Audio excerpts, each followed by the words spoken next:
Hi, everybody, and welcome to the Moxxie Coaching podcast. My name is Michele, and I'll be your host as we explore what coaching is and how it can help you create your best life. If you're anything like me, it's important to you to give back in some way. Maybe it's volunteering in the soup kitchen. Maybe it's donating $1 million to environmental research.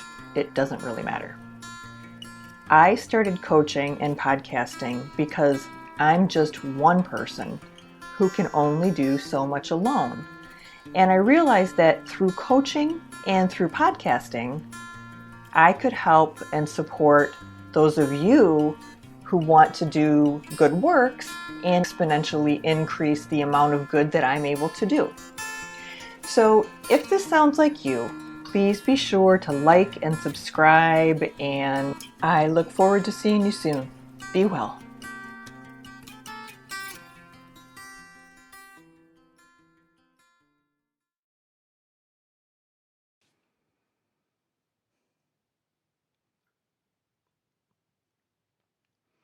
Hello, everyone, and welcome back to another episode of the Moxxie Coaching podcast. I'm giving you all fair warning. I think this is attempt number 4 at this podcast episode. And if we're moving along and something happens that's not a major deal, we're going with it today. So just bear with me. This week, I think there's Mercury retrograde floating around somewhere. And boy, I have felt it this week. All right, so we are back to the tarot this week, and we are at lesson number 2. Lesson number 2, we're going to be talking about the Emperor, the Hierophant, and the Lovers. Cards numbered 4, 5, and 6 in the Major Arcana. The Emperor in the Rider-Waite deck is an image of an older man, big long beard, crown. You can tell he's very well-to-do. He's regal. He's of high position in some way, shape, or form. He's sitting on what looks like a concrete or marble throne, very angular, does not look comfortable at all. And he's kind of looking at something outside of, I want to say, he's not looking at us. He's looking at something like beside us. So he's like trying to figure out what's going on. He doesn't look very pleased. He's wearing a red robe, and he has his pointy boots that look to me like they are part of a suit of armor or something. And at the handholds of each of the armrests are ram sculptures, and ram sculptures are or ram symbolism is usually associated with the sign of Aries, and very forceful, strong energy. So given all of that, it won't be a surprise to you to learn that the Emperor traditionally is thought of as a father figure. He's a male authority figure. He wields control and he wields power. And he can make things easier for you, and he can make things more difficult for you. Thankfully, his nature is not ever to try to make things more difficult. However, he's not a pushover. So it's not an energy where, you're going to be able to talk yourself out of something. He's going to hold you to account, right? On the other hand, he's also all about stability and security. And yeah, you might be having a hard time and you might have done something completely boneheaded, but I'm still here for you. I still am rooting for you. I will still support you as long as you are working to support yourself.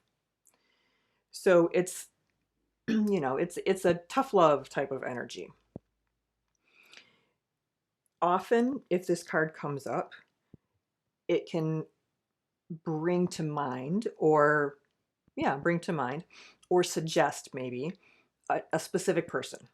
So, is there someone in your life who represents the emperor? Is there a boss maybe, or a teacher, or someone in a position of authority, maybe a mentor, maybe someone that, when you first got to know them, they scared the crap out of you. But the more you got to know them, and now, they're your mentor. They're going to tell you if you did something stupid, but they're there and they have your best interest at heart. Um, and again, patriarchy, all of this swirl around strong male energy, basically, but not strong jerky energy. More like a benevolent leader. How's that? Um, yeah, a benevolent leader. I think I like that one better. So, what are the questions that you should be asking yourself if this card comes up for you? Well, remember that if the image in the card or if the figure in the card is a representation of a human, then you can consider whether that is you in the card, so to speak. So, meaning if you pull the Emperor card, you can ask yourself, okay, in this reading, does the Emperor card represent me? Maybe it represents someone else, a boss, an authority figure. Um, Maybe it doesn't represent either of those things. And it's really more about that fantastically massive, indescribable energy around places like the ocean and places like the Grand Canyon.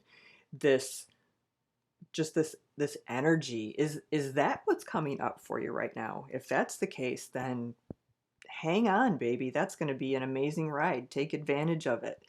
Um, so really, it helps when you pull a card to ask yourself where it fits in a reading. Does it seem like it's probably me? Does it seem like it's probably someone else?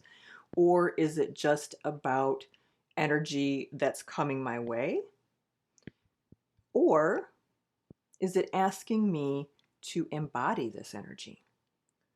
Is it asking me to be the emperor in a situation? Is it asking me to be a leader? How can I be a leader? So, by creating a context for yourself for the card, it will help you identify, from what angle to look at it. So, a few questions that you can ask. Are you giving your power away? Or pardon me, if it were me, am I giving my power away? And if I am, to whom and why? That's something that we would all need to explore, right? Is no one wants to give their power away. We are all entitled to hang on to our own stuff, and nobody else gets it if we don't want them to have it. And even if we do want them to have it, sometimes it's not in our best interest to give it. Sometimes, we can take on a quote unquote quote project person, right? I know I can help this person. I know I can fix this person. But really, what happens is that person just turns into an energy vampire. So, again, it's all about context. Is someone challenging your authority? Are you challenging someone else's authority? Do you need to challenge someone's authority? Or do you need to step back because you've overstepped? And lastly, do you need to step up your game? Because the emperor is such a strong authority figure and because he does have such high expectations, is he showing up for you because he's saying, hey, I know it's tough right now, but you got to get your act together, get in there and get it done. So ask yourself that, hey, have I been slacking off? In what area of my life maybe have I been letting things go a little bit? So, archetypes of the emperor, obviously, everybody's, generic father figure. One that I like to think of just because I loved the show. I'm aging myself in a huge way here. But Pa on Little House on the Prairie, he was the best dad ever. I wanted him to be my dad. Um, he in my heart, in my little 8-year-old heart, he exuded that massive energy, right? That I so really, really wanted in a dad. So pardon me, bear with me if that's just, my thing, but that is an archetype as well. And another one is Atticus Finch, if you are familiar with To Kill a Mockingbird. Atticus Finch is a very strong energy, powerful, not pushy, not rude or harsh in any way, but solid as a rock.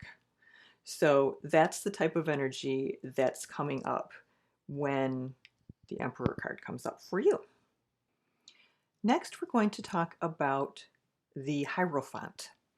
And a Hierophant, if you're not familiar, I was not, I had no idea what it was, is originated anyway, they think, as a Greek religious figure, priest type person, an oracle type of priest, or a seer type of priest, someone that has an air of mystery and authority about them because they either can do something that other people can't, or other people believe they can do something that they can. So I hope that makes sense. So this card really is about doing the right thing. It's about um, answering to that authority figure. And it has sort of morphed over the years away from the Greek meaning of the word Hierophant. And it has then become more traditionally religious. In the Rider Smith Waite deck, he looks like a pope.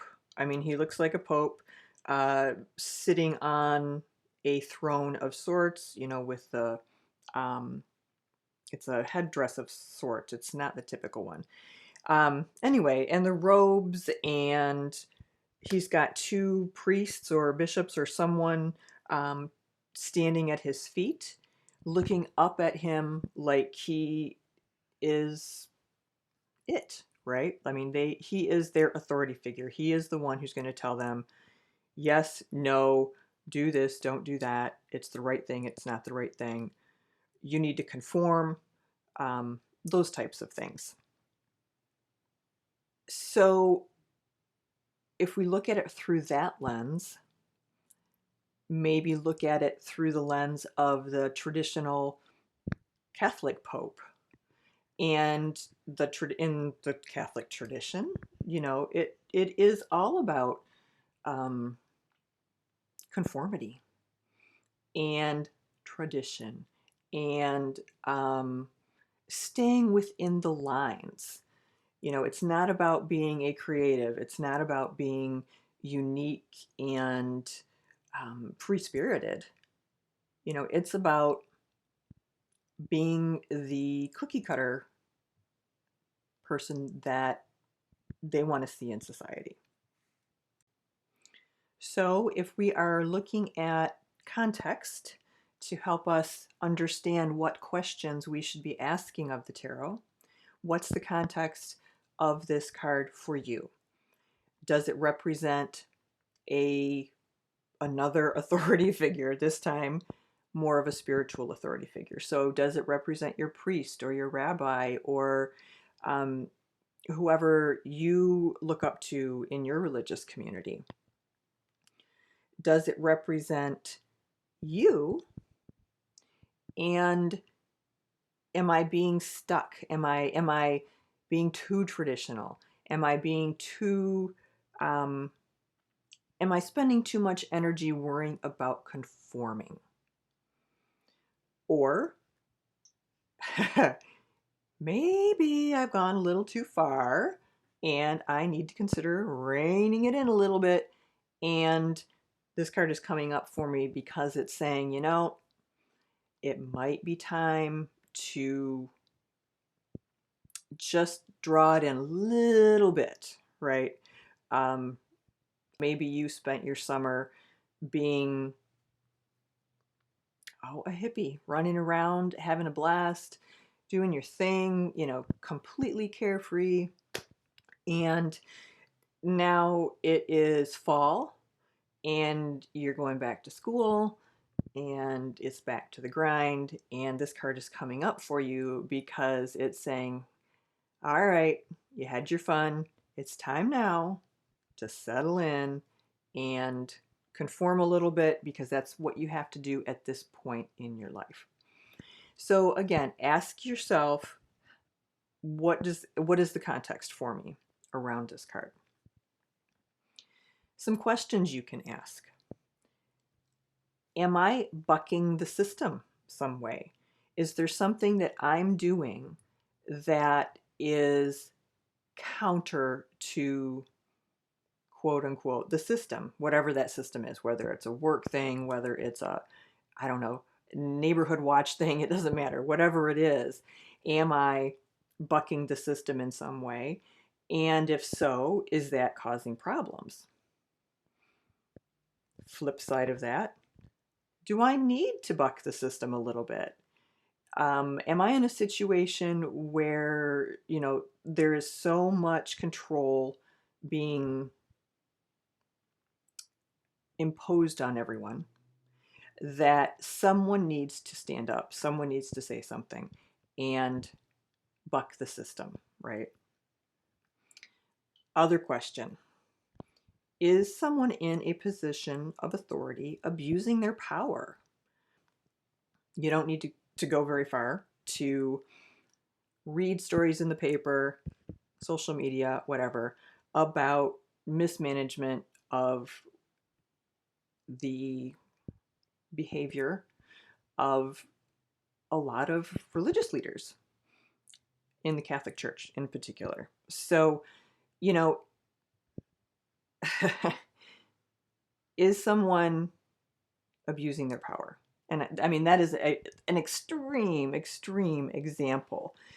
But I'm hoping you understand what I'm trying to get at, which is this, when we have someone in that type of position that we look up to, that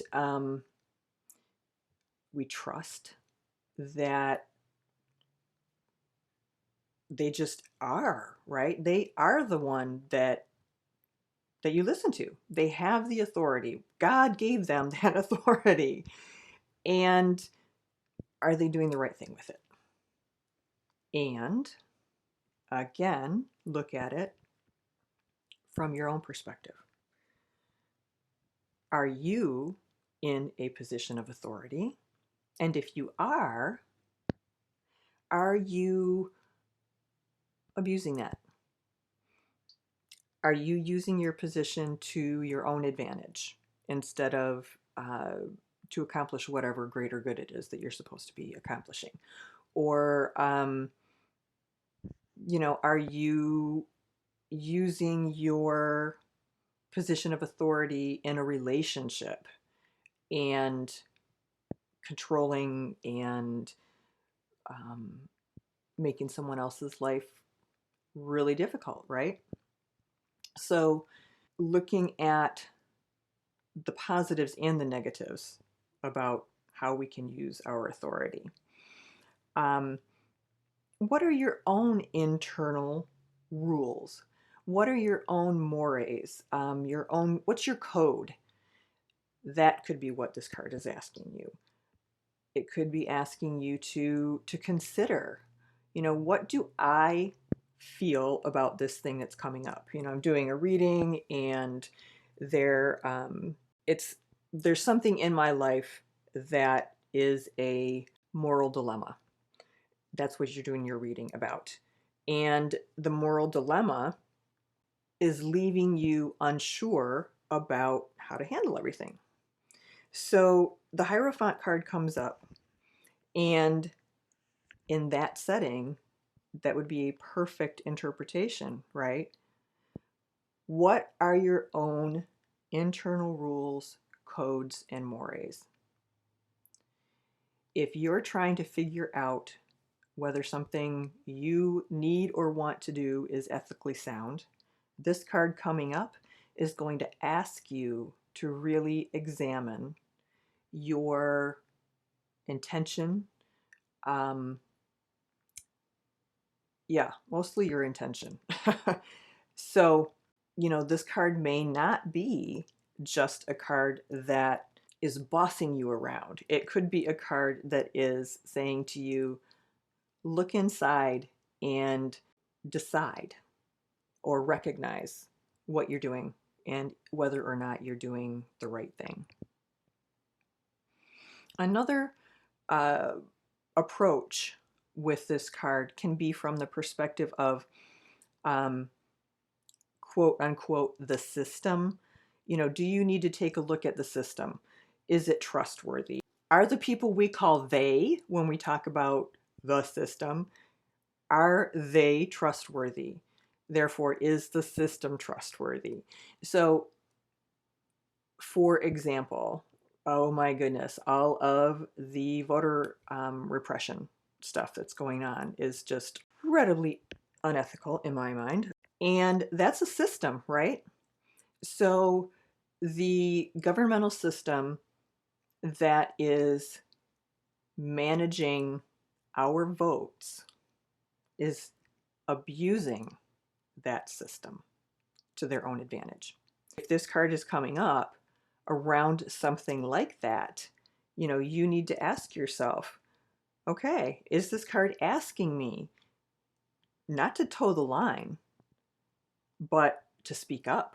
Is this card asking me to stand up and say, no, this is not right. This is not the way things should be. Now, in terms of archetypes, the Pope, big one, the most obvious, your minister, your priest, your school principal, your college dean, your youth group leader. It doesn't matter who it is, but someone that you look up to that that has some authority. Okay. All right. I know this is a lot to consider and a lot of different angles, but even if you just go through and write down the questions and don't listen to the rest of me blabbering around, I think you'll find it useful when you actually get into the reading with these specific cards. The last card we're going to talk about today is the Lovers. And the Lovers card itself, if you don't have a deck in front of you, and I don't necessarily expect you to, the card itself is an image of two nude figures, presumably Adam and Eve. Above them, looking down, what's the word I'm looking for? With benevolence, is an angel. And the angel looks like it's trying to bless them with something.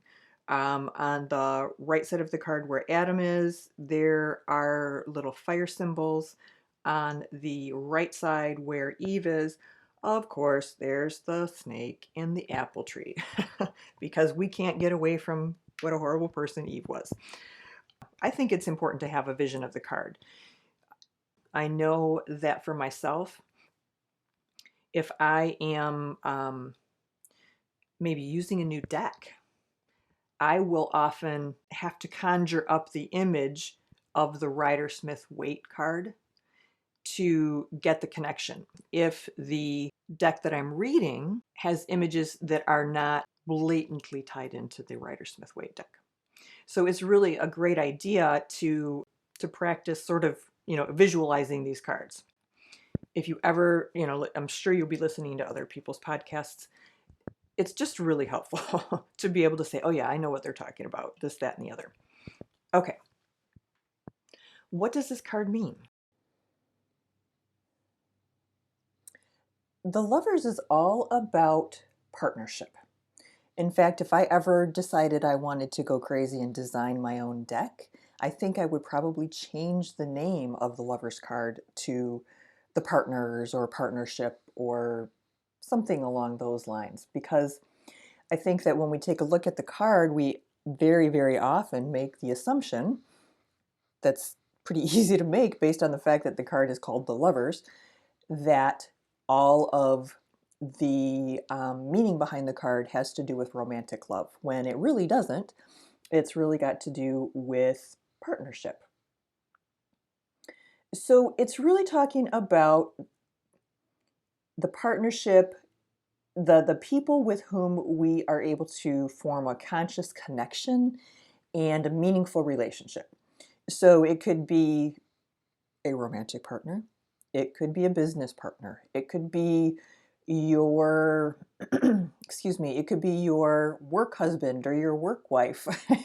You know, that person that you spend as much time with as you spend with your spouse, because you're at work all the time and you're working on projects, and you and this person really just work well together and you are a great partnership.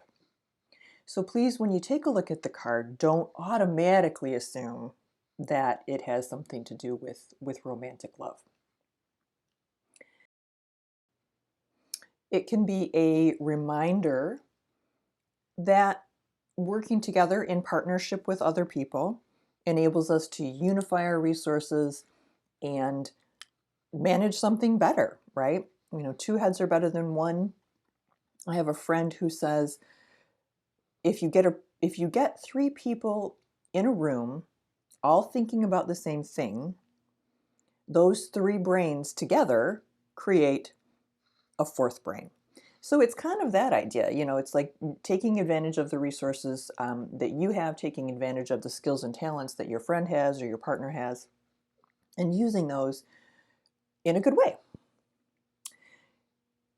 So,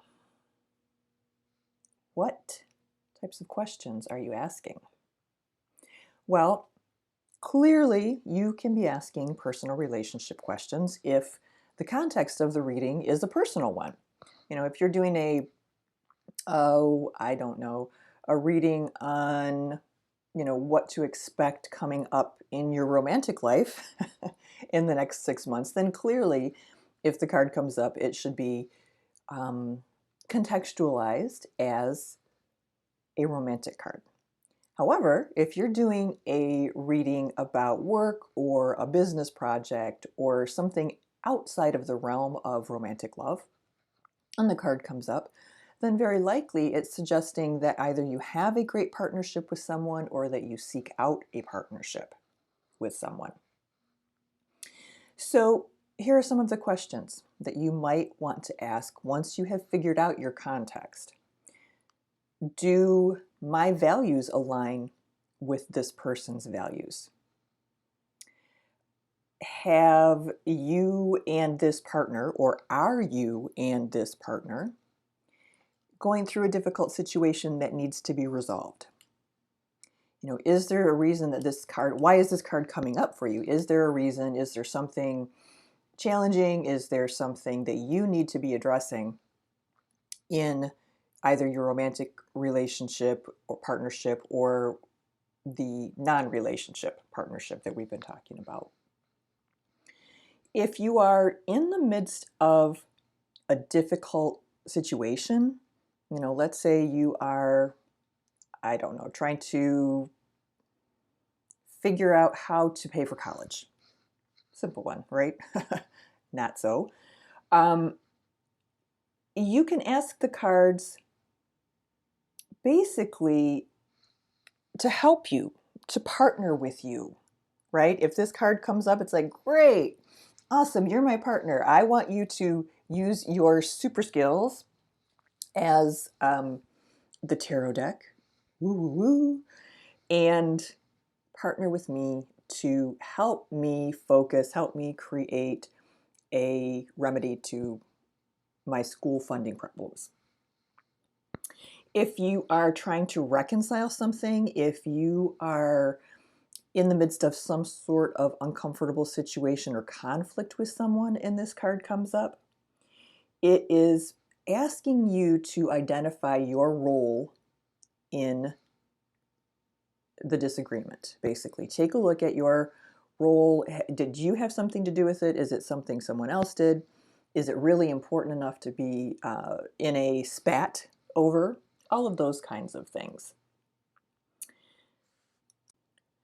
When it comes to archetypes for the Lovers card, think about partnerships, right? Think about everyone from Will and Grace, way back in the day, to Bonnie and Clyde, to Sheldon and Leonard on The Big Bang Theory. I don't watch much television anymore, so I apologize. I don't have a ton of cultural references for you. Romeo and Juliet, another partnership, a very different one, a romantic partnership, whereas, Will and Grace's was this deep, abiding friendship partnership. Trying to think of who in the business world. So back when they were still married, Bill and Melinda Gates. How about Steve Jobs and, oh goodness, what was his name? Steve Wozniak. They are the founders of basically Apple. And they clearly were an amazing team. They were an amazing partnership when you look at what they were able to birth together. Sports teams, another one. I mean, you would never really naturally think of a football team when you look at a Lover's card, but really it's kind of the same concept, right? It's this concept of partnership and being there for the other person, having common having common aspirations, common challenges that you're trying to overcome. All right. That is it for the 3 cards this week for the Emperor and the Hierophant and the Lovers. Please do me a favor, and if you would, reach out to me if these explanations are concise enough. I don't want this to be a boring tutorial course where I sit and lecture everyone. So I've been a little bit lax in creating notes, and I've just been really trying to go with it and see. So my whole point with that ramble is, please let me know if this is working for you, if you need me to tighten it up a little bit, if there's anything else I can do as we're going through these cards to make it easier and more understandable for you. All right. Thank you so much. I hope that you are going to be able to take some time this week to dig into your cards and figure out what they mean for you. All right. Be well, everyone.